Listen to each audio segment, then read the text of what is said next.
दोस्तों भाई लोग नमस्कार। अभी की बड़ी अपडेट है कि आप जानते हैं कि नवरात्र का महीना चला है। नवरात्र में खेसारी लाल 6 गाना लेके आ चुके हैं भक्ति 2024 का।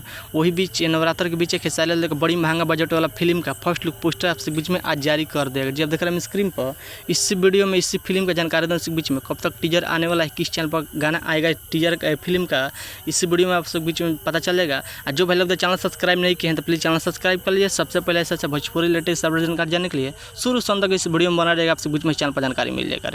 जी बता दें खेसारी लाल का राजा राम का फर्स्ट लुक पोस्टर जारी कर देगा। जी आप देख रहे हैं स्क्रीन पर, जिस फिल्म का नाम है राजा राम।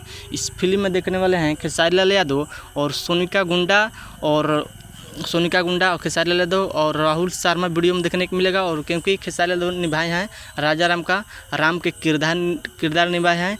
भोजपुरी इंडस्ट्री बता दें बहुत कलाकार इस फिल्म में देखने को मिलेगा राजा राम में, क्योंकि इस फिल्म का डायरेक्ट किए हैं राजा राम के पराग पटेल ने डायरेक्ट किए हैं। और बता दें कि राजा राम का फिल्म का टीजर का अपडेट आपसे बीच में आ गया है। राजा राम का टीजर का अपडेट आ गया है।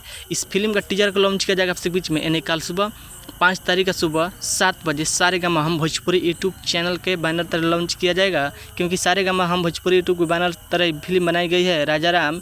जो भी गाना आएगा सब सारेगामा हम भोजपुरी यूट्यूब चैनल से आएगा, क्योंकि सारेगामा हम भोजपुरी यूट्यूब बैनर से बनाई है। पहला बार खेसारी लाल फिल्म आ रहा है सारेगामा हम भोजपुरी यूट्यूब चैनल से बैनर तरह फिल्म आने वाला है। और बहुत जल्द इस फिल्म का डायरेक्ट रिलीज किया जाएगा सिनेमा घर में। आप कल आपको टीजर देखिएगा, ज़बरदस्त बड़ी महंगा बजट वाला फिल्म होने वाला है राजा राम का। आप लोग बताइए कि खेसारी लाल यादव का राजा राम का फर्स्ट लुक पोस्टर कैसा लगा, मेरे वीडियो में कमेंट कीजिए। कैसा लगा अपडेट न्यूज़ पसंद हो प्लीज़ वीडियो को लाइक कीजिए, चैनल सब्सक्राइब कीजिए, दोस्तों शेयर कीजिए। ऐसा सब अपडेट जानकारी जाने के लिए बस वीडियो में इतने, मिलते अगले अपडेट में। जय हिंद, जय भोजपुरी।